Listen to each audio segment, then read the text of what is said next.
Good morning and welcome to The Space with me, Casey Donovan. Every Monday our theme is Let's Do This, with mindfulness tips to get clear for the week ahead. Let's take a moment to paint a mental picture. It's Monday morning, you're getting ready to leave for work. You've spent the last 48 hours in each other's company. It's been a wonderful weekend filled with walks on the beach, a lazy lie-in together, cuddles under the doona. Once you have to leave, your heart starts aching. You wonder if they'll be okay, or if they'll rip up your furniture. Yes, we're talking about your dog, not a person. All jokes aside, it's a very real affliction. Separation anxiety from your pet. Pets can get anxious when their humans leave them. But it also happens the other way around. Common symptoms in humans include irrational fears for their safety, like, will they be kidnapped? Finding the flimsiest excuse to go home.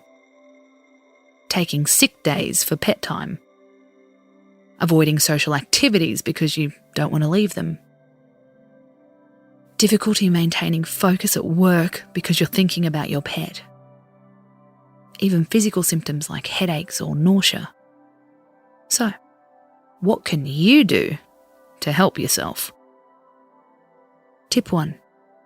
Go for gradual exposure. We've talked about this strategy before. Test out spending time away from your pet. Notice if a disaster happens or you're both okay. It might sound obvious, but we get out of practice. When it comes to leaving our partner, our kids, and even our animals, if you've spent a solid week together on a holiday, then separation anxiety might be worse. Know that it's normal. Test out your limits.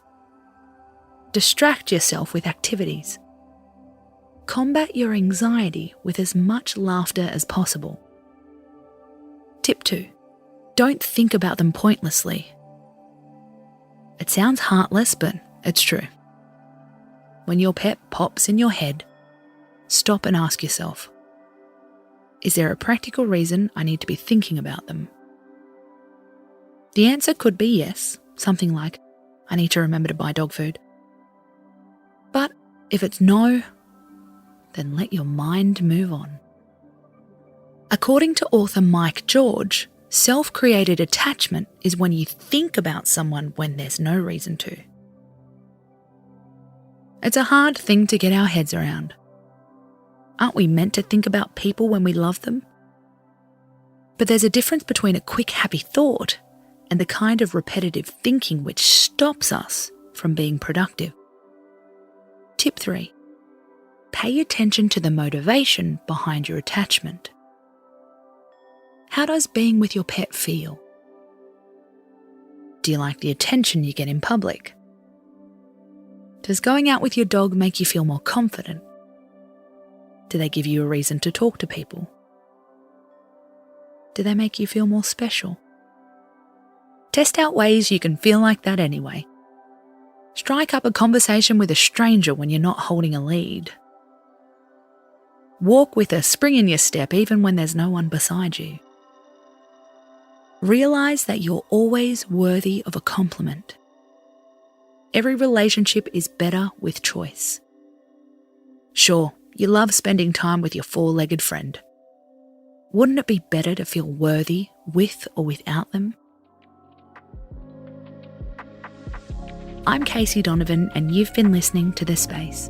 Follow us on Instagram at @thespace_podcast for more tips and tricks like this one.